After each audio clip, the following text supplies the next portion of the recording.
Natan, como já foi dito, eu sou da cidade de Fortaleza, a capital do Ceará. Não, deixa lá depois tu. Não, obrigado. Sou da capital de Fortaleza, capital do Ceará, e tenho 44 anos de idade. Eu estou aqui no Rio de Janeiro nessa oportunidade porque fui convidado por eles para ajudar na escola que está funcionando aqui na Igreja Batista Manancial, chamada ABA, que é Academia Bíblica de Aprendizagem. Eu vim ensinar a matéria Estudo das Alianças e Justiça e Graça de Deus. Eu sei que alguns de vocês devem ter frequentado as aulas. Eu gostaria de ouvir de quem participou, de quem esteve nas aulas, se foi uma bênção para a sua vida, se você aprendeu alguma coisa.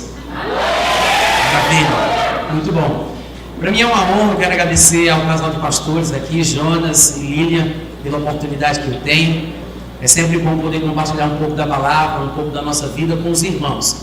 E hoje pela manhã, particularmente, a pedidos, eu vou contar um pouco da minha vida. Enquanto eu estava ministrando aqui durante as aulas, a pastora Lilian me ouviu e eu falei rapidinho um pouco da minha experiência com a esquizofrenia. Eu sei que não parece, mas eu já fui esquizofrênico. E para aqueles que pensam que não tem cura, olha eu aqui, né?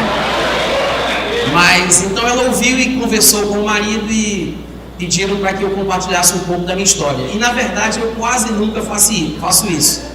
Eu me converti no finalzinho de 1989, lá na cidade de Fortaleza, vai fazer aí 20 e tantos anos.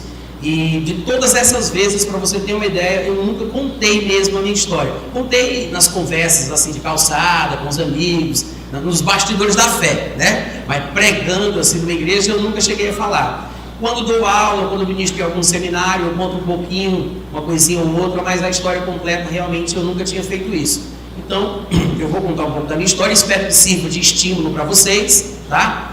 Mas é a minha história, então não se escandalize, não se assuste, eu vou contar o que aconteceu comigo. Quando eu tinha mais ou menos, sei lá, uns 16, 17 anos, que foi um pouco antes de eu ter tido aquele surto psicótico que me levou à esquizofrenia e me deixou internado no manicômio por um determinado tempo, eu já tinha muita sede das coisas de Deus. Eu não era crente, não era evangélico, na verdade não era religioso de forma alguma. Como um bom brasileiro, eu tinha sido levado à Igreja Católica, tinha passado pelo catecismo, todo aquele procedimento que a gente conhece bem, né? E eu tinha aquela noção religiosa do cristianismo e da Bíblia, mas para mim era muito parecido com as histórias da Disney, é como se fosse uma lenda, uma fantasia, não tinha um valor real. E à medida que eu ia entrando na adolescência, eu comecei a querer descobrir o mundo normal, acontecimento que se passa por todos nós, né? À medida que o nosso corpo vai se desenvolvendo, a gente vai querer descobrir as coisas da vida. E eu pensava muito, o que mais me instigava era querer saber por que eu existia. Eu não consigo lembrar a idade, mas desde muito novinho, muito pequenininho, eu ficava olhando para o céu, olhando para as estrelas e pensando de onde eu tinha vindo, para onde é que eu ia, se Deus estava me assistindo, como eu assistia as novelas na televisão, se quando eu morresse eu ia voltar a não ser nada, porque eu não lembrava de ter sido alguma coisa antes de nascer. Imagina, um garoto com 15 anos de idade pensando essas loucuras, só podia dar em esquizofrenia mesmo, né? De qualquer forma, e buscando, eu quando tinha mais ou menos lá os 17, por aí, 16, 17 ou 18, não sei direito, mas eu conheci um cantor chamado Raul Santos Seixas. Quem já ouviu falar do Raul Seixas aqui? Raul Seixas, né?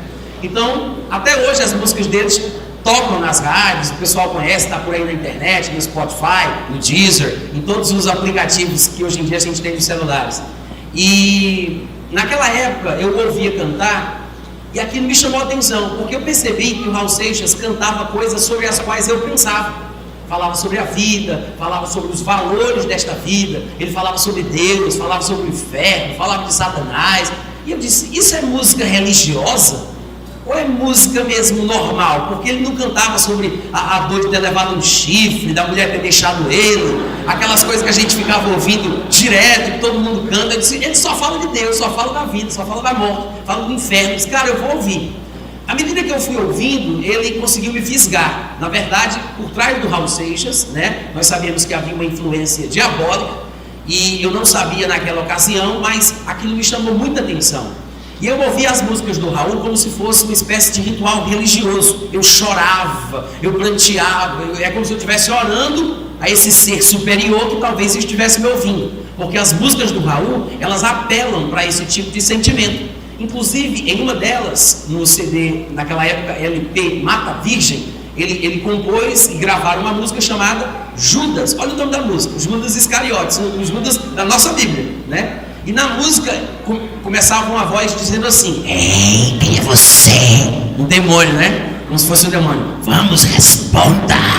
Aí Judas, que iria ser o cantor daquela música, dizia: eu sou Judas. Com aquela voz bem aveludada, ele dizia que era parte de um plano secreto, amigo fiel de Jesus, que foi escolhido por ele para pregá-lo na cruz. Cristo morreu como um homem, o mártir da salvação, deixando para mim, isso Judas cantando, tá, gente? Deixando para mim o sinal da traição. É porque lá em cima, lá na beira da piscina, olhando os simples mortais, nas alturas, fazem escrituras e nunca nos perguntam se é pouco ou demais.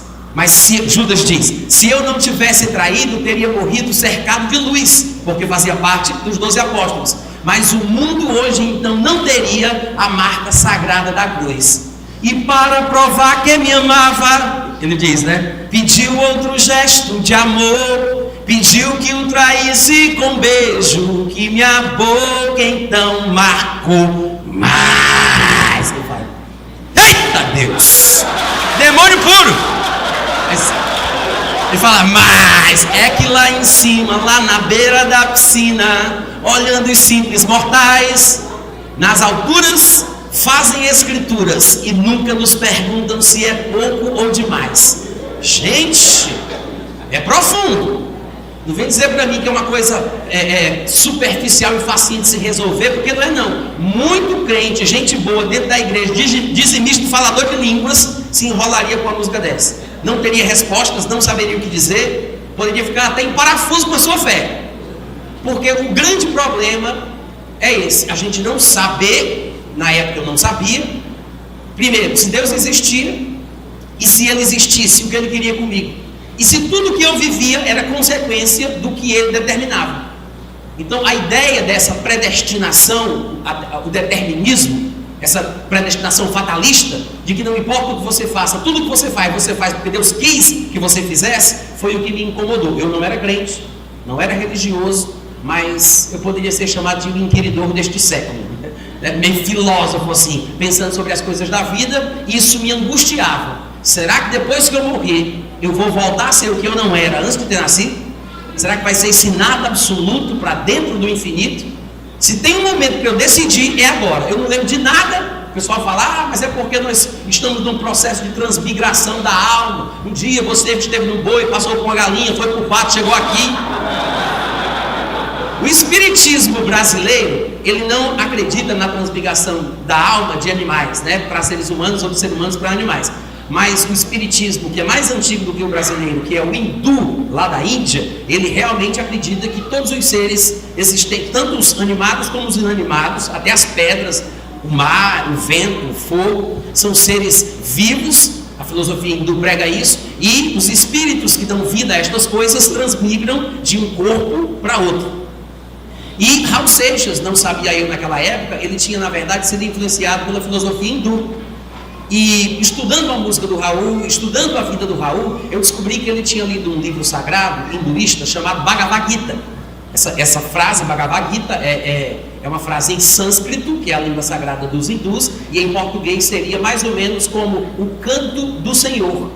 Inclusive Raul Seixas, juntamente com Paulo Coelho, pegaram a última folha, uma poesia da última folha do livro Bhagavad Gita, que são os Vedas sagrados hindus, para a gente assim, a grosso modo, é como se fosse a Bíblia deles, o grande livro sagrado do hinduísmo. Então eles pegaram a última folha do Bhagavad Gita, que é uma conversa entre Krishna e Arjuna, e aí eles musicaram aquela parte. Inclusive a música ficou bem popular e o nome da música é Gita, que é um dos trechos do nome do livro, Bhagavad Gita.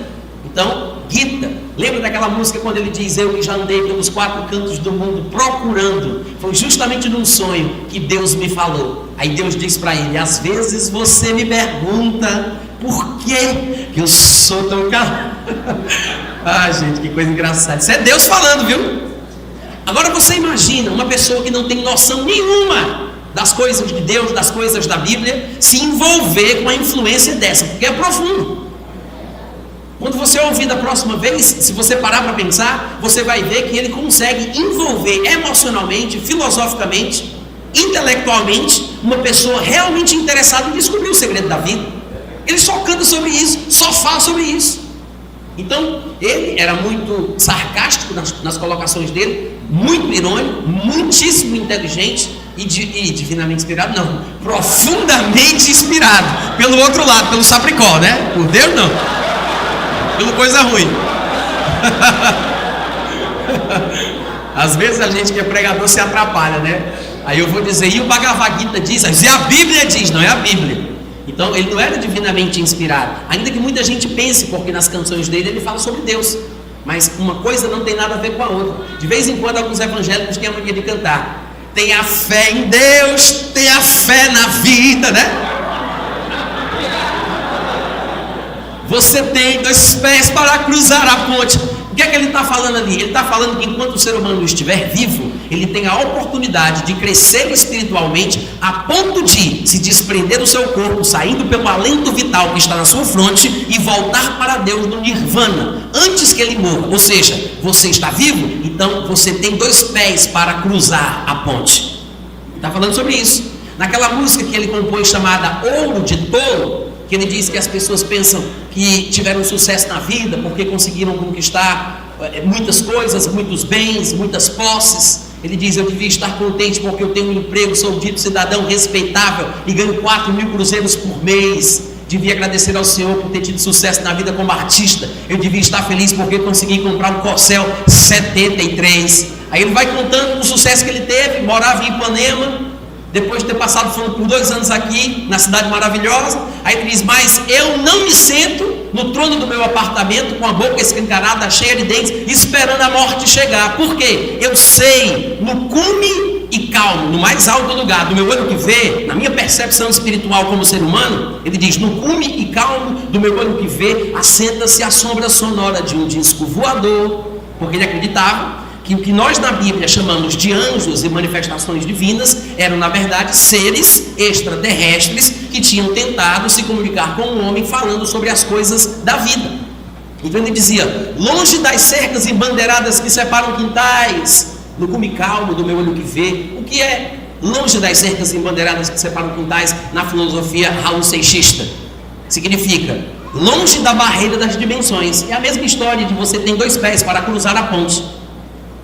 Ele está falando que enquanto estivermos nesta vida, dentro do corpo, conscientes da nossa existência, podemos meditar, amadurecer, se desprender e voltar para Deus, longe da barreira das dimensões, das bandeiras, das cercas embandeiradas que separam os quintais. Então ouvi cada uma das músicas e aprofundando aquele sentimento em mim. Quando eu descobri que ele tinha lido o Bhagavad Gita, até pela música Gita em si, eu disse, eu quero ler esse livro. Fui atrás do livro, encontrei o Bhagavad Gita em português, traduzido por Roviraldo Borel, e fui lendo aquele livro, fui mergulhando no livro e comecei a praticar dentro de casa. Nessa altura do campeonato, eu surfo desde os 13 anos de idade. Eu sou da cidade de Fortaleza e surfo desde os 13 anos de idade. Infelizmente, quando a pessoa entra no surf, se ela não for bem orientada, ainda mais novo como eu entrei, ela acaba se envolvendo com alguns valores do mundo do surf que não são saudáveis. E eu comecei a usar droga, a fumar maconha. Inclusive, durante esse período que eu comecei a ler o livro Bhagavad Gita, eu tinha uma pequena plantação de maconha no quintal da minha casa. Era para consumo próprio, não era para tráfico, amém? Mas...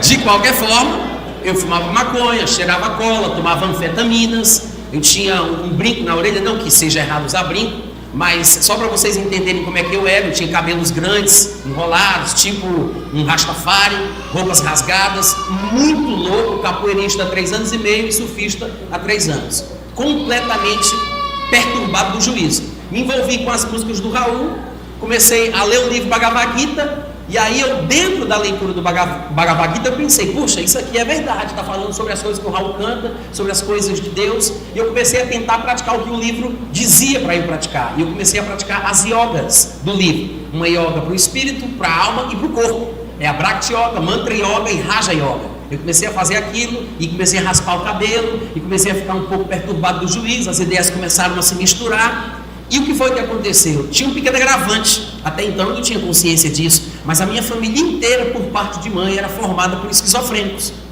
E minha mãe dizia que, depois eu fui descobrir isso, depois que a gente já era convertido e tal, aí minha mãe foi me dizer que tinha medo, porque ela me via, né, com os meus questionamentos, as questões que me perturbavam, e ela dizia, eu tenho medo que a mesma coisa que aconteceu com o irmão dela, com sobrinhos dela, pudessem acontecer comigo, porque ela achava que era a mesma tendência, uma família de pessoas artistas e inteligentes. Eu tinha um tio que era tocador ele tocava baixo numa banda de rock e era vocalista, e tinha um outro tio, o irmão dele, que trabalhava como desenhista, e ele ganhou a vida inteira desenhando, ele desenhava muito bem, mas um deles era usuário de droga pesada e o outro era esquizofrênico e morreu louco, a vida inteira. O tio Joaquim, eu não conheci completamente normal, ele tomava remédio controlado a vida inteira.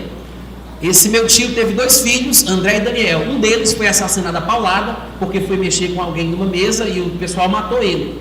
Também era louco. E o outro também teve alguns surtos, alguns problemas. E um primo meu, filho de uma tia minha, chamada Francisca, o meu primo chamado Fernando, ele também louco, esquizofrênico. Desde que eu me lembro que eu era novinho, eu ficava ouvindo ele perto da minha casa, gritando, orando, só que louco, numa língua que ele inventou, como se fosse russo, um dialeto misturado com latim. A vida inteira ele foi louco, até que um dia ele tentou se matar enforcado.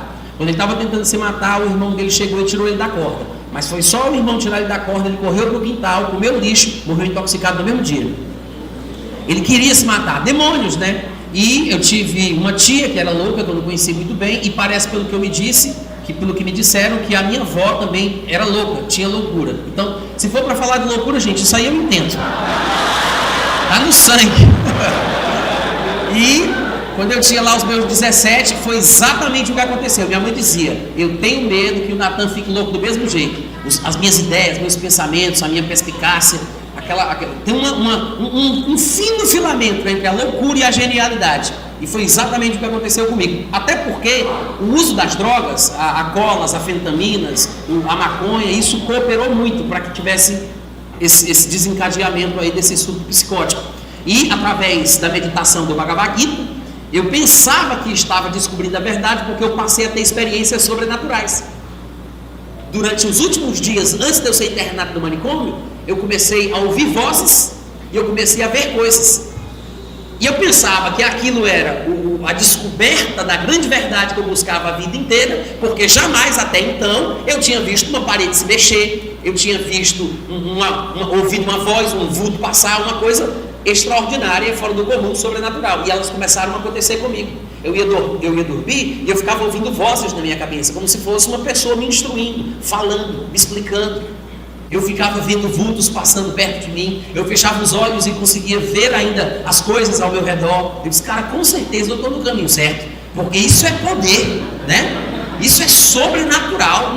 Eu não sabia nada de Satanás, eu nem acreditava nisso, né? Achava que Satanás fosse apenas um nome usado, fictício, para representar aquilo que é considerado mal da natureza humana.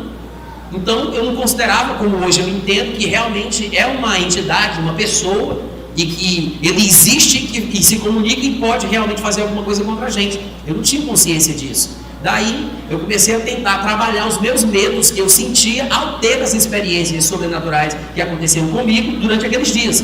Porque se eu tivesse medo, eu não iria experimentar aquela grande glória que supostamente estava reservada para mim naquele caminho de meditação que eu estava trilhando, seguindo a filosofia hindu. Daí a pouco eu via bodes falando comigo, ele falava comigo e eu respondia. A loucura é exatamente isso. Se você já viu uma pessoa esquizofrênica, eu não sei, porque eu sei que existem vários tipos de loucuras, né? Tem vários tipos de diagnósticos. O meu tipo de loucura, e é por isso que eu digo que era esquizofrenia, é porque eu via seres que não existiam. Se nós estivéssemos aqui, por exemplo, aqui essas 4 pessoas, e eu estivesse aqui conversando com eles, eu falava com todo mundo, porque eu sabia que os 2 deles não eram verdadeiros, mas eu não sei quem é, aí eu falo com os 4. Não é hoje não, gente, eu sei que eu falei, era assim, desculpa, tá? Não se assusta. Era assim. Então, eu falava com o poste, porque o poste falava comigo. Eu falava com o bode, porque o bode falava comigo. Eu falava com os livros, com as embalagens, os rótulos dos produtos que eu comia, porque tinha uma mensagem ali para mim. Então, eu estava realmente ficando louco. Mas a loucura é isso, é uma realidade que a pessoa vive. Ninguém vê, ninguém ouve, mas a pessoa vê, a pessoa ouve. Isso é a loucura. Depois, ao ler a Bíblia, se eu não me engano, em Marcos capítulo 7, eu vou ver Jesus Cristo falar sobre os males que vêm de dentro do coração do homem. E para minha surpresa, no final da lista ele diz: e a loucura também procede do coração humano. Ou seja, eu nunca imaginava que pudesse ser produto da minha imaginação, que pudesse ser uma coisa espiritual que podia partir de dentro de mim. Eu sei que todo tipo de problema que nós enfrentamos, assim como coisas boas também, elas têm um envolvimento em cada uma das partes que constituem o nosso ser. Aprendemos pela Bíblia que somos um espírito, temos uma alma e habitamos num corpo. Em 1 Tessalonicenses 5:23 está escrito que o Deus da paz vos santifique em tudo, e todo o vosso espírito, alma e corpo sejam conservados íntegros e irrepreensíveis para a vinda de nosso Senhor e Salvador Jesus Cristo. Então, qualquer tipo de coisa que você viva, você vai viver nas 3 dimensões. É por isso que algumas patologias cerebrais, elas têm um paralelo no mundo espiritual e vice-versa, né? Se uma pessoa sofreu um traumatismo craniano e alguma parte do seu córtex cerebral for danificada, funções motoras serão prejudicadas, mas a pessoa também vai perder a capacidade de raciocinar, de se abstrair, de meditar. A sua parte intelectual e emocional pode ser afetada. Então, há uma ligação do corpo com o espírito e do espírito com o corpo. O que acontece é que à medida que eu ia meditando, me aprofundando, a minha irmã começou a ficar com medo de mim. Eu tenho uma irmã por parte de pai e mãe, e tenho outra irmã, produção independente do meu pai. Mas a minha irmã que morava comigo começou a se assustar. Ela ficava vendo o meu comportamento. Eu raspei o cabelo, gostava daquele cabelão grande, eu era muito doido, maconheiro, gostava de usar o cabelo, cantar e aquela loucura. E minha irmã disse: isso, Natan está ficando estranho, né? Raspando o cabelo, mudando o comportamento. Tinha parado de fumar maconha, porque eu não podia me dar ao luxo de experimentar prazeres nesta vida, porque o hinduísmo ensina que se um dia eu estiver alegre, é como um pêndulo, eu vou descer e vou ficar triste. Se um dia eu estiver amando, um dia eu vou odiar. Então, para eu não ficar nessa gangorra, desse pêndulo de emoções, nas minhas experiências da vida, eu deveria me neutralizar. E é disso que consiste a meditação oriental, diferentemente da meditação cristã. Enquanto nós, como cristãos, sabemos que a nossa meditação é a autotransformação pela renovação da nossa mente, o que significa que somos como baldes que contêm algum tipo de impureza. Mas se deixamos o balde debaixo de uma torneira aberta, aquela água que cai constantemente, automaticamente, naturalmente, vai expulsar para fora aquilo que não presta. Então, a meditação cristã é você encher seus pensamentos dos pensamentos de Deus. A meditação oriental é diferente, é você esvaziar os pensamentos que você tem e adquiriu através da sua vida. Então, olha que loucura, em vez de eu renovar meu entendimento, como hoje eu sei que eu deveria ter feito, eu estava tentando me esvaziar de ideias, sentimentos e pensamentos que eu tinha, para não correr o risco de ficar refém desse tipo de desequilíbrio.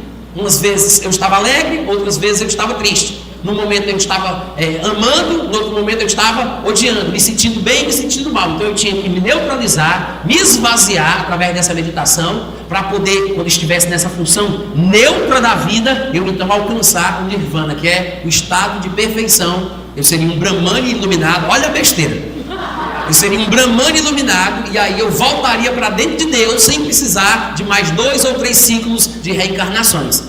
Então a minha esperança era cruzar a ponte, né? Como dizia o Raul Seixas, porque como ele dizia, longe das cercas empoderadas que separam quintais, não come calma no meu olho que vê, assenta-se a sombra sonora de um disco voador. Então estava ali eu como vetor naquele quarto, tentando uma transmutação. Só música do Raul. Se a gente fizesse um estudo, eu tenho um sonho, um dia, tinha uma música do Raul Seixas. Só quem vai saber disso aqui são as pessoas que nasceram de Sacha pra lá. Sacha é a filha da Xuxa.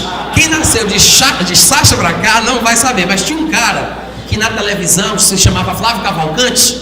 Eu não sei, vou nem perguntar quem foi que viu isso. Mas tinha um cara chamado Flávio Cavalcante, que ele era tipo um crítico, um comentarista, bem contundente, e chegou um momento que ele começou a criticar os LPs de Raul Seixas. E ele pegava os LPs do Raul Seixas, quebrava assim na televisão e dizia: isso é uma porcaria, isso não vale nada, isso é um profeta do Apocalipse.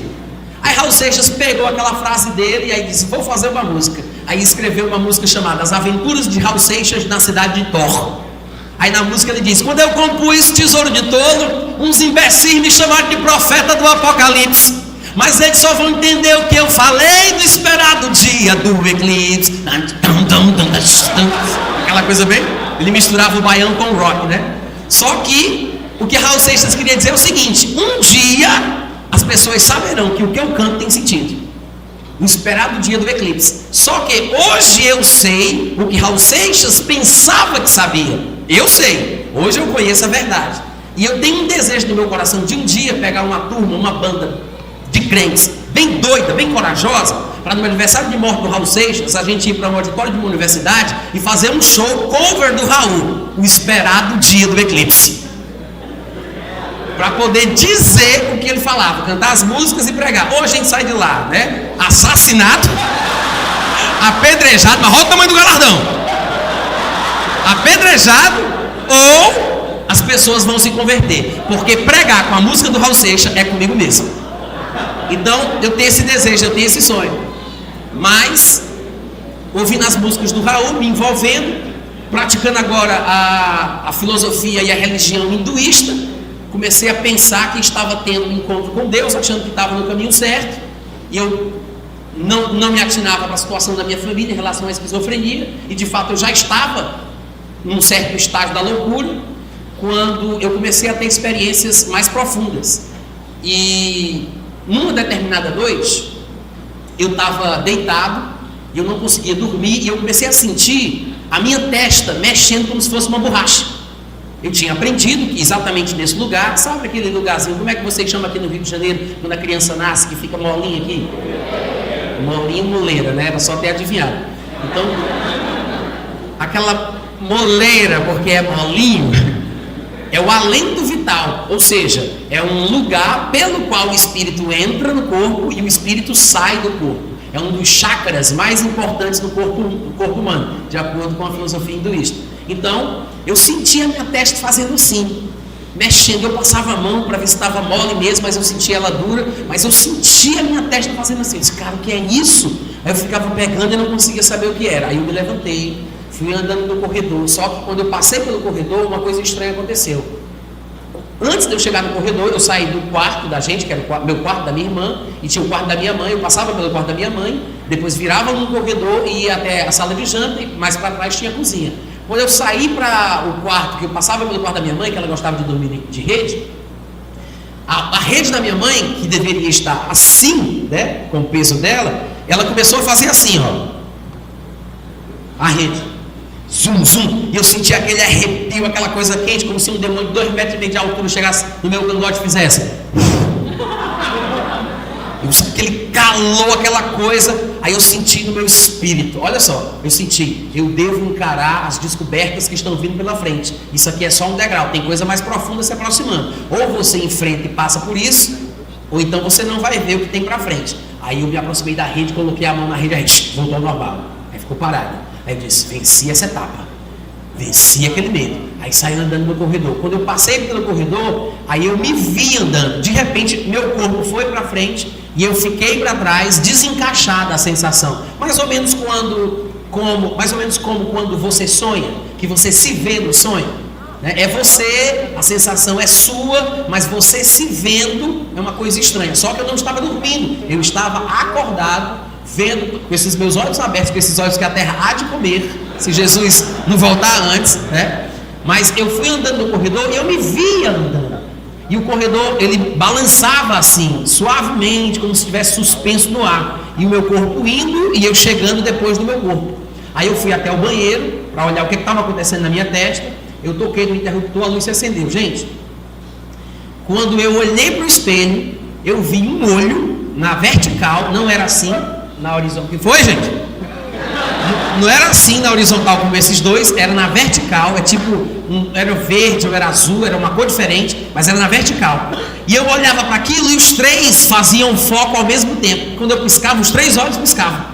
E eu fiquei assustado, eu passava a mão na testa, e a testa dura, mas o olho lá. E eu fiquei tão assustado que eu dei um tapa no espelho, eu quebrei o espelho do banheiro, de assustado, porque tudo era muito novo e eu estava ali acordado, vivendo aquilo, e fiquei desesperado. Voltei para o meu quarto tentando dormir. Nesse momento, e durante todo o processo de loucura que eu passei, que foi um processo relativamente longo, não só nesse momento do surto, mas também depois que eu fui para o manicômio, que eu fui amarrado em cama de cimento, fui internado, depois que eu saí e ainda passei um longo período tomando remédio controlado, eu tenho consciência de tudo que eu fiz, do que eu falei, do que eu senti. Hoje eu tenho uma visão, claro, correta do que acontecia, mas eu me lembro qual era a minha interpretação na época do que estava acontecendo. Tenho consciência de tudo. Apenas 2 momentos muito específicos, bem pontuais, eu não lembro de nada. Na verdade, só sei do que aconteceu porque minha irmã e minha mãe, que depois se converteram também, né, vieram me contar. Minha irmã disse que nesse momento da noite, quando eu voltei para lá, eu cheguei para ela, isso eu não me lembro, isso são relatos da minha irmã. Ela disse que eu cheguei para ela, cutuquei ela assim no quarto, aí ela olhou para mim e eu fiz. Aí botei a mão assim no pescoço dela e comecei a enforcar ela para matar. Disse que foi aquele desespero, aquela loucura. Gente, eu esqueci de contar uma coisa importante. Antes disso, nesse dia, daqui a pouco eu chego no enforcamento da minha irmã, tá? Nesse mesmo dia, eu passei o dia inteiro olhando para o sol. Porque pelas músicas do Raul Seixas, o inferno era o fogo do sol. E o sol era, na verdade, a representação do inferno bíblico. E estar aqui era estar preso no inferno. Então eu tinha que me desprender do círculo de reencarnações para voltar para Deus. A filosofia do Raul era essa. Então eu, desesperado, querendo chegar ao Nirvana, não sabendo mais o que fazer, cheguei a olhar para o sol por um período muito longo. Foi um milagre eu não ter ficado cego. Na verdade, até hoje eu tenho algumas sequelas. Tem um rastro na minha visão para onde esse rastro vai atrás de mim, e tem um pequeno ponto focal que não tem nada, é invisível. Então, quando eu vou ler hoje em dia, né, a minha Bíblia tem que ser de letra um pouco maior para me ajudar, mas quando eu vou ler eu tenho que olhar para cá e ver a palavra do lado ali, ó, correndo assim atrás dela. Porque só olhar para a palavra eu não enxergo, eu tenho que fazer assim, ó. Você entenderam a técnica? Essa bola que não tem nada, que é só um vazio geral, ela era bem maior, só que ela foi diminuindo. Hoje em dia é um pontinho pequenininho, né? E tem um pequeno rastro assim, aqui, do lado direito, mais ou menos aqui. Então o que acontece? Eu fiquei olhando para o sol. Eu não sei quanto tempo foi, eu costumava dizer que tinha sido mais de 1 hora, eu não sei precisar, mas foi muito tempo. Eu lacrimejava, eu não estava aguentando mais, eu achava que eu tinha que enfrentar aquilo na minha meditação e sair do corpo e entrar num raio solar e ir para dentro de Deus. Aí quando eu não estava aguentando mais, eu peguei o espelho, coloquei no chão e fiquei olhando pelo espelho para o sol. Que loucura, né, gente? Aí fazendo isso, minha irmã se assustou, apavorada, foi chamar um amigo nosso de infância, do bairro lá, e ele estava sendo evangelizado pela irmã dele que estava desviada. Entendeu o mistério? Esse meu amigo de infância que estava sendo evangelizado pela irmã dele que estava desviada. Aí ela chamou esse rapaz, aí ele foi lá em casa falar comigo, aí conversou e eu estava sentado em cima do muro assim, olhando para o sol se pôr. Já era no final do dia, aí ele me chamou, me convenceu, me levou para a casa dele. Chegou na casa dele, aí ele foi lá fazer um café pra gente, acendeu o fogo, aí eu coloquei assim a mão no fogo. E isso é uma coisa que, pelo menos eu tenho uma testemunha ocular, que é ele, né? Porque algumas das coisas que eu vivi, eu conto, mas ninguém viu, então fica o dito pelo dito. É acreditar ou não acreditar. Mas nesse dia que eu coloquei a mão no fogo, ele viu. E só não tirei a mão, e eu só tirei a mão porque ele puxou a minha mão do fogo. Eu lá com a mão no fogo, no fogão, e ele tirou a minha mão. E ele assustado, disse, rapaz, o que é isso? Quer se queimar? O que você está fazendo? E eu querendo experimentar os meus novos poderes, né? Queria colocar o dedo na tomada, queria colocar a mão no fogo. Eu cheguei a colocar a faca no meu peito, uma faca de cortar carne enorme, coloquei ela no meu peito e ia empurrar para matar o corpo, para eu conseguir me desprender logo para voltar para Deus, porque pelo processo de meditação estava muito difícil. Aí eu queria me matar, só que antes de me matar eu pensei, eu acho que isso não é muito digno. Olha Olha o que foi que me salvou. Eu disse que não é muito digno e pode ser que não dê certo, porque o que eu aprendi é que eu tenho que sair do corpo pela meditação. Vai que a faca atrapalha o processo. Aí eu não me matei por isso, mas coloquei a faca no peito e pensei isso, vou fazer, e não fiz. Daí na casa do meu amigo, né? Aí ele lá falando comigo, ele disse: rapaz, eu vou chamar um pessoal aqui que me ajuda. Ele conhecia algumas pessoas da rua e do bairro dele que eram evangélicas e que ele sabia que poderiam ajudar. Aí ele chamou essas pessoas lá para casa. Minha irmã chegou na casa dele também. Aí ficou aquele bando de crente orando naquela confusão que eu tinha nojo, eu tinha abuso daquilo. Surfista, capoeirista, demoniado vai gostar de crente orando. Aí aqueles crentes, aquela coisa toda. Aí minha irmã junto com eles. Ninguém era crente até então. Eu digo, eu, minha irmã, esse meu amigo, a gente não era crente até então. E aí o pessoal disse: não, Naína, vá lá, dê um abraço no seu irmão, não sei o quê. Quando a minha irmã me abraçou, nesse momento, ela tocou em mim. Quando ela me abraçou, ela botou as mãos lá atrás assim, se envergou e caiu no chão, endemoniada. Na hora que ela tocou em mim, endemoniada, o pessoal começando a expulsar demônio e nada do demônio sair. Daí levaram a gente para uma igreja evangélica que coincidentemente era a igreja onde o meu tio era pastor, o irmão do meu pai. Ele foi pastor a vida inteira, pastor de tempo integral de uma Assembleia de Deus lá em Fortaleza. E levaram a gente para lá, só que o tio estava fazendo um casamento e uma obreira lá da igreja foi orar pela gente. E aí ficaram lá orando por mim, pelo meu amigo e pela minha irmã. E durante esse processo o pessoal ficava expulsando o demônio dela, aquela coisa toda, e eu lá só ouvindo, olhando, sem entender nada. Na minha cabeça tudo era diferente do que estava acontecendo.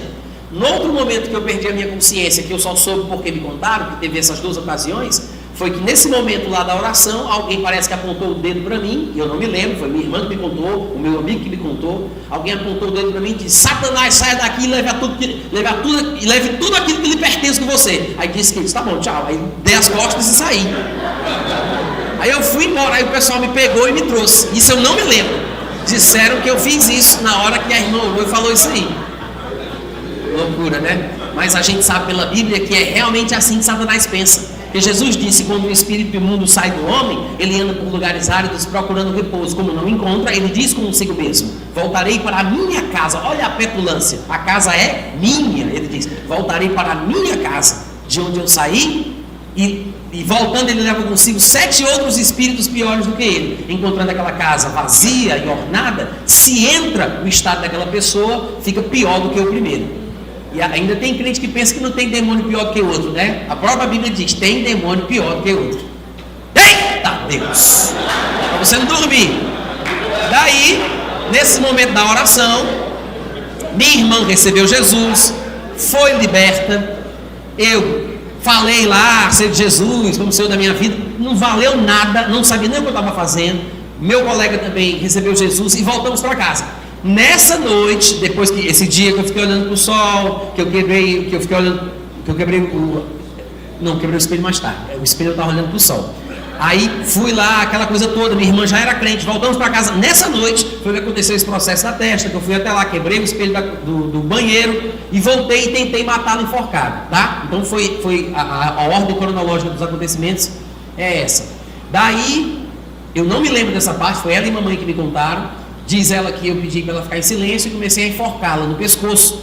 E ela começou a se bater na cama, desesperada, porque, segundo o que ela disse, eu coloquei fosse para matar mesmo. Minha mãe, desesperada, correu, né, como já sabia do que estava acontecendo comigo. Eu tinha ido na casa do meu amigo e eu estava mesmo estranho, aquela coisa. Ela correu para cima de mim, minha mãe sempre foi muito forte, me pegou pelos braços e me puxou. Quando ela me puxou, eu também não sei disso, é relato da minha mãe e da minha irmã.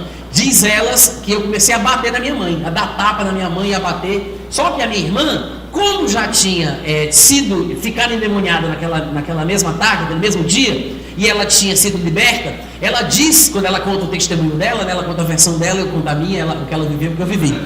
Ela disse que quando ela estava endemoniada, que ouvia o pessoal falar, ela só se lembrava do que o pessoal dizia: sai daqui em nome de Jesus, você não tem direito, essa vida não te pertence, sai em nome de Jesus. Ela disse que ouviu tanto isso, que na hora que eu comecei a bater na minha mãe, ela disse: eu vou repetir, sai daqui em nome de Jesus, sai daqui que essa vida não te pertence. Não tinha nem um dia que ela era crente, não tinha nem um dia. Aí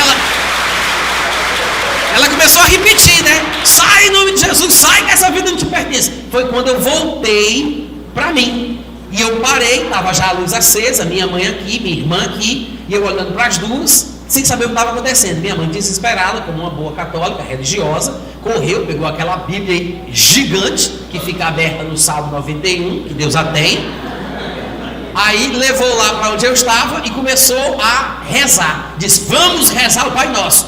Aí eu disse, eu não quero rezar. Disse, vamos rezar o Pai Nosso. Eu disse, eu não vou rezar. Aí disse, vocês querem que eu reze? Eu disse, vocês querem que eu reze? Achando que eu tinha poderes, né? Aí eu comecei a falar, Pai Nosso que estás no céu, santificado seja o vosso nome. Quando eu disse, venha a nós o vosso reino. Quando eu disse isso, parece coisa de filme, gente, mas é verdade, eu estava lá. A minha garganta inchou e eu disse, venha a nós o vosso aquela coisa, uma voz que não era minha, saindo da minha garganta, e eu assustado com aquilo. Aí minha mãe começou a gritar por um vizinho, um amigo nosso, que o apelido dele era Dão. Eu não sei o nome desse homem a vida inteira. Ele me acompanhou desde que eu nasci, nunca soube o nome dele, acredita? Só sei que é Dão. Aí ela começou a gritar, Dão, Dão, pedindo ajuda, porque meu pai já não morava mais com a gente, né? E todo endemoniado, todo doido, ele tem força. Lembra do que a Bíblia fala sobre os lunáticos, os loucos de Gadara, que eram aprisionados em grilhões, mas eles quebravam os grilhões todas as vezes, porque existe uma força e um poder que atua ali, né? Sobrenatural. Então a minha mãe, desesperada, sem saber o que poderia acontecer, pediu ajuda a esse nosso amigo vizinho lá, chamado Dão. Então ela começou a gritar, e nesse desespero eu me soltei delas e voltei por aquele mesmo corredorzinho que eu já tinha passado anteriormente. Só que dessa vez, quando eu fui correndo, que eu estava no quarto com a minha irmã, minha mãe entrou, eu acordei, estavam as duas em pé, fiquei consciente, que eu estava inconsciente durante aquele pequeno momento ali. Quando eu voltei passando pelo quarto da minha mãe, para pegar o corredor, para voltar para a mesma sala de janta, quando eu entrei no quarto da minha mãe, que eu ia virar à esquerda, tinha um demonhão de 2 metros, sei lá qual é a altura daquele bicho, grande, gigante, forte, musculoso, peitos assim, sabe, grandes, um vermelho encarnado, quase preto, com pelos que saíam do seu peito, do seu braço, muito musculoso, que eram bem pretos e pareciam espinhos do tamanho de um dedo. Até aqui a cintura ele era assim, musculoso, forte, com esses pelos que pareciam espinhos. A cara dele era meio achatada, meio quadriculada, não sei se era um demônio cearense, mas tinha essa cara achatada.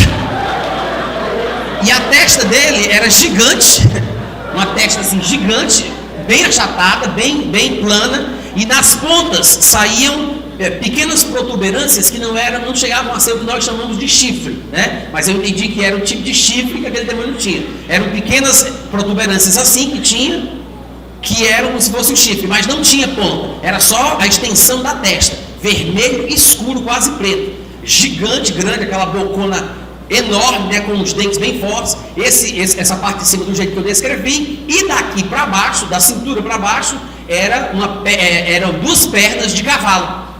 2 pernas de cavalo. E eu olhei para ele assim na minha frente, eu tive aquele pavor, e ele parado assim olhando para mim. Aí eu olhei para o corpo dele e eu vi que a perna dele começou a bater. Quando a perna dele bateu, eu senti que era eu que estava batendo a perna. E eu olhei para a minha perna, e a minha perna era a perna de cavalo dele. Olha que loucura. Então eu olhei para mim, eu fiquei apavorado, aí saí correndo no corredor, cheguei lá na sala de janta, e isso minha mãe gritando pelo vizinho foi atrás de mim. Olha para cá, por favor, a minha direita e a esquerda de vocês, está vendo como é o nome disso aqui? É basculhante? Esse tipo de janela. Basculhante?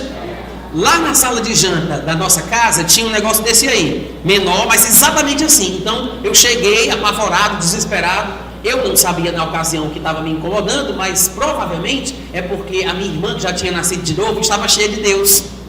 E eu cheio dos cão dos couro, né? Então aquele incômodo era uma coisa espiritual. E minha irmã orando, ela disse que depois eu estava orando o tempo todo, enquanto isso acontecia comigo. Eu cheguei nesse basculhante, puxei ele para ver se eu respirava, olhava alguma coisa. Eu estava meio louco, meio desesperado, me sentindo abafado, pressionado. Quando eu olhei para o céu, isso era mais ou menos meia-noite, o horário que aconteceu. Quando eu olhei para o céu, estava o céu claro como se fosse 6 horas da manhã, mas não é por causa da luz natural, até porque o dia não tinha raiado. Mas o que eu vi foram 4 mísseis subindo no céu, vindo aqui mais ou menos nessa posição, né, às 10 horas aqui, as minhas 10 horas, subindo assim, ó, 4 mísseis. Dizem que não estavam os 4 paralelos não, mas um maior e os outros mais para baixo assim, como se um tivesse saído primeiro e os outros em seguida. A aparência do míssil era como se fosse um palito de fósforo quando você risca ele, e naquele momento que risca a prova ele faz, não é? Pronto, o míssil, cada cabecinha do míssil tinha aquela mesma aparência do fósforo que risca na hora que você queima ele, a pólvora, constante, e fazia um barulho enorme, subindo assim no céu. E quando eu vi aquilo tudo claro, eu tive aquela impressão, são mísseis nucleares que vão explodir. Aí eu, apavorado, fechei o basculhante e me voltei, e estava minha mãe tentando me pegar, igual tenta se pegar uma galinha, do lado do outro assim, querendo me pegar, e eu com medo dela, ela com medo de mim. Aí eu driblei minha mãe, corri pelo corredor de volta, passei pelo quarto dela, fui lá para a sala. Quando cheguei na sala, ela me abraçou por trás e me prendeu. Quando ela me prendeu, porque eu estava tentando sair de casa, abrir a porta para sair. Quando ela me prendeu, aí ela, muito forte, me segurou. Aí eu disse, não, tá bom, tudo bem, calma, estou cansado. Tá bom, vamos sentar.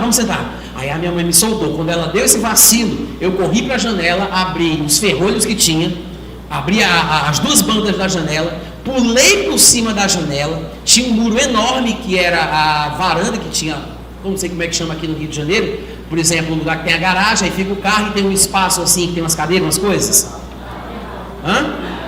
Terraço? Tá, não importa, vocês entenderam. Pulei a janela, aí passei por esse ambiente, tinha um muro enorme que era um muro que tinha o portão da garagem. Subi nesse muro, gente, parecia um Homem-Aranha. Eu pulei a janela, cheguei lá em cima do muro, toquei no muro, pulei pro lado de lá, e por alguma coisa que eu ainda não sei explicar, mas como todo bom doido, eu tirei a minha roupa e fiquei completamente nu. Tirei o calção, pulei e fiquei assim na rua. Aí saí correndo na rua 21 de abril, peguei uma rua perpendicular à Avenida Humberto Monte, que vai parar na Bezerra de Menezes, que tem extensão com a Misterral, que depois vira uma BR. E eu saí correndo nu, gente, no meio da rua. Aí lá vai o Dão, meu vizinho atrás de mim, né, correndo, Natan, com meu calção na mão, volta aqui, rapaz, volta aqui. E eu estava ministrando aula aqui na aba durante esses dias, e eu contei rapidinho um pouquinho da história, e eu não sei porquê, mas se vocês conhecem algum doido, você vai ter visto ele ele tirar da roupa, né, e ter ficado nu. Todo doido que se preze tem que ficar nu em algum momento da sua vida. Se esse doido, em algum momento, nunca tirou a roupa, nunca ficou nu, não é doidice, é sem vergonhice. Doido que se preza, tira a roupa. Fica nu, não sei porquê, mas eu falo por experiência própria. Você pode pesquisar, vá para o doido mais próximo da sua casa, pergunte à família, para você ver se não já ficou nu. Quem aqui conhece um doido que já ficou nu? Quem conhece? Olha o tanto de gente, tá vendo aí? Todo lugar que eu vou, gente, no Brasil, que eu pergunto, o pessoal fala a mesma coisa. Aí o que aconteceu? Saí correndo, meu vizinho me pegou, acabei vestindo a roupa, voltei para casa, minha mãe já tinha comunicado com meu pai chegou lá em casa, me levaram para um hospital. Quando chegou no hospital, e eu cantando as músicas do Raul Seixas, né? Eu já ultrapassei a barreira do som, fiz o que pude às vezes fora do tom, mas a semente que ajudei a plantar já nasceu. E o pessoal olhando assim pra mim. No hospital, e eu lá, batendo no peito e cantando. Aí veio o enfermeiro, me deu uma injeção no braço. Quando ele me deu essa injeção, eu apaguei. Quando eu fui acordar, eu não sabia, né? Depois eu fui saber. Eu já estava em outro lugar, eu estava no manicômio, onde eu seria internado, porque foi o que disseram para minha mãe que eu deveria fazer, sentado numa poltrona. Quando eu acordei, na minha frente, porque esse manicômio era espírita. Aí quando eu acordei, tinha um quadro enorme de Jesus assim, olha para mim, ó. Com as mãos abertinhas assim, olha para mim. Eu olhei assim, se eu morri, será que eu já morri? Aí eu olhei assim pro lado, e chegou 2 homens de branco, eu disse, morri. 2 enfermeiros. Aí me pegaram assim pelo braço, eles vão por aqui, e eu tava meio grogue por causa do remédio, né? Aí eles vão por aqui, vamos por aqui. Aí eu fiquei olhando, aí eu me lembrei da minha mãe me levou pra lá, eu disse, cadê a mamãe? Aí disse, não, sua mãe foi ali. Aí começaram a me levar para um corredor.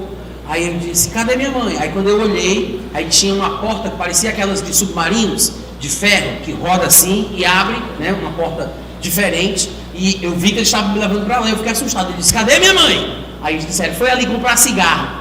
Era mentira, minha mãe não fumava.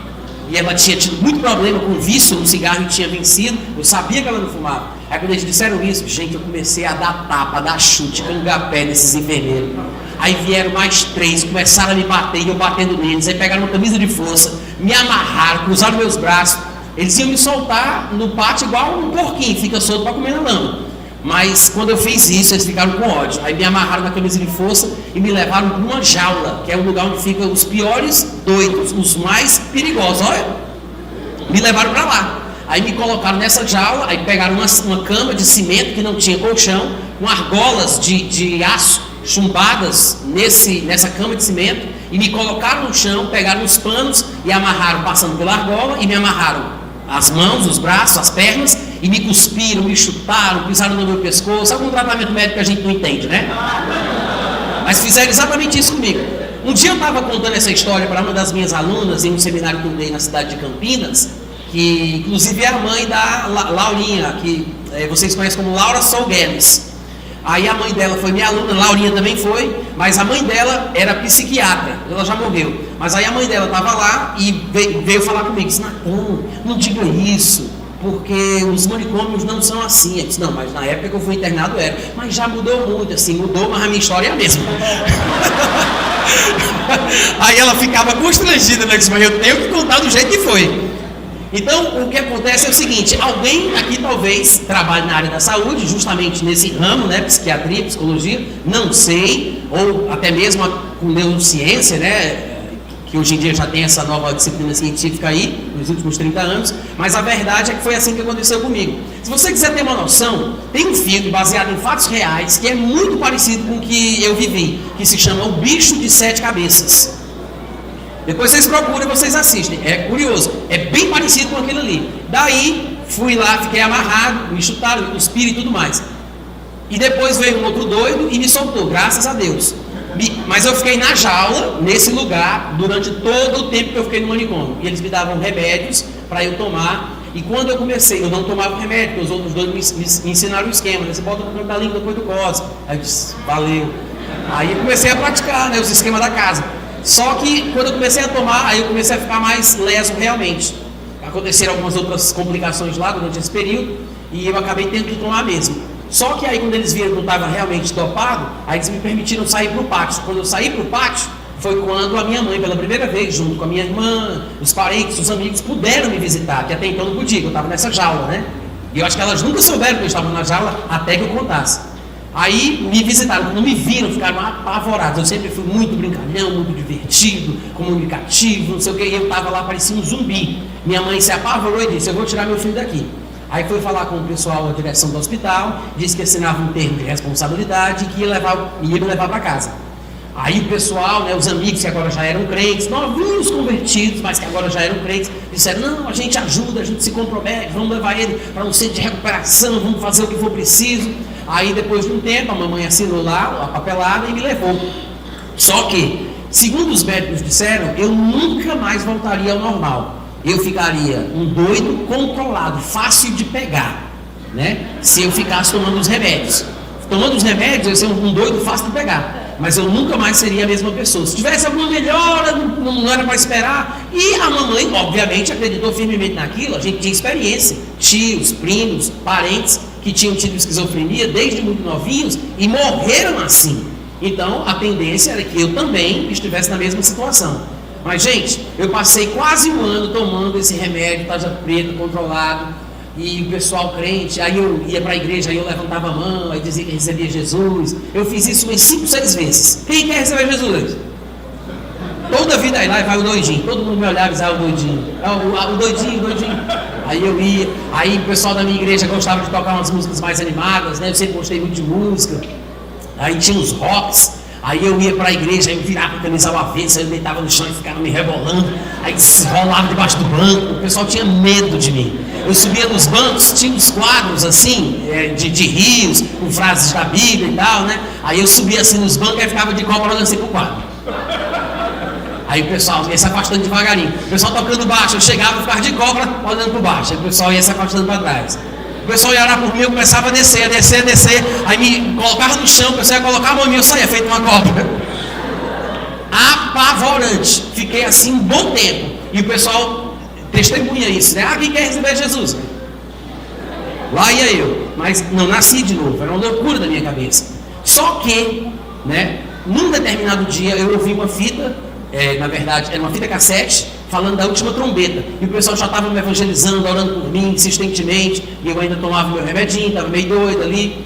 E ouvi essa fita. E eu percebi, eu entendi que falava sobre o arrebatamento, que ele ia tirar o povo que era de Deus e que com certeza eu ia ficar, porque eu não fazia parte do povo escolhido. Aí eu fiquei desesperado, fui atrás de algum crente para pregar para mim.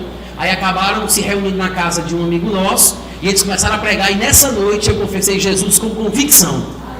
Aí eu recebi Jesus nessa noite e tive uma sensação estranha. Algo mudou dentro de mim. E quando eu voltei para casa, do percurso da casa dele até a minha, eu senti como se eu estivesse levitando, uma sensação física, como se eu estivesse levitando. E eu comecei a ler a Bíblia. Quando eu comecei a ler a Bíblia, eu comecei a ter revelações. Só que as minhas revelações não eram nada mais, nada menos do que conversa de doido. Então eu chegava na igreja e eu dizia, rapaz, eu tive uma revelação aqui em Gênesis. Aí eu ia contar ao pessoal, gente, segura o Natan. Ninguém me ouvia, e era doido mesmo, o negócio era meio maluco, tinha revelação com cédula de R$2, com loucura. Só que à medida que eu comecei a ler, as coisas começaram a se encaixar, começaram a voltar ao normal, devagarinho. Eu só tenho até a 8ª série, né? Em formação convencional só tenho até a 8ª série. Atualmente eu estou fazendo um curso de nível superior de bacharelado em teologia. Mas antes desse eu ainda tentei vestibular para cinema e para jornalismo. Não fui por algumas outras questões, mas eu só tenho até a 8ª série de estudo convencional. Depois, por causa do que tinha acontecido, eu fiquei 3 anos na 8ª, depois passei para o primeiro ano do 5º grau, porque a gente fez uma vaquinha e roubou uma prova, e realmente eu era um marginal. Aí no primeiro ano do 5º grau eu fui internado. Quando eu saí do hospital, aí eu fui estudar, mas agora eu estava viciado na Bíblia, só fazia ler o Novo Testamento, obviamente fui reprovado. Aí depois eu fui servir o exército, no 10º agrupamento de artilharia de campanha na cidade de Fortaleza. Quando eu saí desse negócio, então já era tarde demais. Acabou que posteriormente foi que eu comecei a querer entender a Bíblia, e eu não entendi o que estava escrito. Eu chegava lá e dizia, chocarris. Eu só tinha até a 8ª série, só falava gíria e palavrão. Aí eu disse, o que é chocarris? Aí tinha parvoíce. Eu disse, o que é parvoíce? Aí eu não sabia de nada, eu tinha que olhar o dicionário. Aí eu pegava o dicionário, novinho convertido, quase esquizofrênico ainda. Aí eu olhava o dicionário e tinha SUBJ ponto, ADJ ponto. Eu disse, o que é isso? Aí botava lá na frente do dicionário e dizia, SUBJ é substantivo, ADJ é adjetivo. Eu disse, o que é adjetivo? Aí eu pegava um glossário de português e ia ler. Gente, diante de Deus, eu tive que fazer isso para entender as coisas mais básicas. Mas sabe o que aconteceu? Isso foi me treinando a aprender. Eu fui para saber o sentido real das coisas. Devagarinho, foi um processo, tá? Faz 20 e tantos anos que eu me converti, no finalzinho de 1989, de lá para cá. Imagino quando eu já ralei, já penei. Tem gente que pensa, corre a lenda, que eu falo inglês fluentemente. O pessoal pensa que eu aprendi sozinho, automaticamente, pensa que foi um milagre. De vez em quando eu vou na cidade, o pessoal fala, não, mas Natan, tu aprendeu inglês sozinho, não foi? Não, senhor. Eu fiz um curso de 4 anos. No 3º ano, eu parei porque fui morar com um casal de americanos do Alabama. Mas o pessoal diz isso. Outra lenda que rola é o pessoal dizer que eu li todo o dicionário, verbete por verbete, porque eu queria saber falar. Eu nunca fiz isso, né? Mas o que eu fiz foi isso aí que eu estou dizendo. Aí comecei a estudar, aí comecei a entender, aí comecei a fazer cursos. Aí fiz um curso de inglês, aí fiz curso de datilografia, fiz curso de auxiliar de desenvolvimento pessoal, fiz curso de fotografia, aí fiz outros cursos online. Aí comecei a descobrir que eu não era burro como eu sabia que era, porque eu estava aprendendo. Aí comecei a criar um desafio de aprender coisas difíceis. Aí comecei a estudar, por exemplo, computação gráfica. Existe computação gráfica 3D, aquele tipo de programa que faz esses filmes, Os Incríveis, Os Incríveis? Os Incríveis, Procurando Nemo, né? Aí eu comecei a estudar aquilo ali, sozinho, estudando o help do programa. programa eu consegui aprender, fiz algumas animações, ainda produzi e coloquei material de instituições religiosas que me pediram para fazer o trabalho. Então tudo que eu queria aprender eu aprendi, e virou um hobby, estudar coisas difíceis para ver se eu conseguiria aprender o que eu quisesse. Depois que eu estava convencido eu parei, né? Mas eu percebi o seguinte, gente, não tem dificuldade humana nenhuma, seja ela qual for, que o poder da palavra de Deus não possa mudar. Não tem um. Daí, de lá pra cá, as coisas se transformaram, tudo começou a mudar, e eu voltei ao normal, completamente normal. E há quem diga hoje em dia, eu vou pregar em alguns lugares, alguém sabe que eu fui esquizofrênico, o pessoal não acredita, principalmente o pessoal que trabalha nessa área. E eles dizem, a esquizofrenia não tem cura, Natan. Como é que você foi curado? Será que realmente isso aconteceu? E eu tenho vários testemunhos, tem pessoas hoje que estão na igreja, que congregam na mesma igreja que eu, que me viram chegando no hospital, que me viram chegando na igreja, que eram crentes antes de mim, e que podem testemunhar. Mas, de qualquer forma, o que eu digo é o seguinte, que a ciência, a medicina, pode não ter respostas para tudo, irmãos, mas a palavra de Deus é verdadeira. Eu conheço duas pessoas que foram curadas de loucura. Uma sou eu, e a outra um rapaz chamado Elias, de Angola, que foi curado pelo ministério de D.L. Osborne. Eu li os livros do irmão D.L. Osborne, mas eu conheci o Elias depois. Um dia eu estava pregando em São Paulo, não lembro da cidade, e ele estava presente na plateia. Depois ele veio falar comigo, e eu fui professor depois do Elias, num seminário em Angola, e ele veio falar comigo e ele disse, Natan, eu também era maluco, fazia isso, fazia aquilo. Eu disse, pronto, conheci o verdadeiro Elias maluco, né?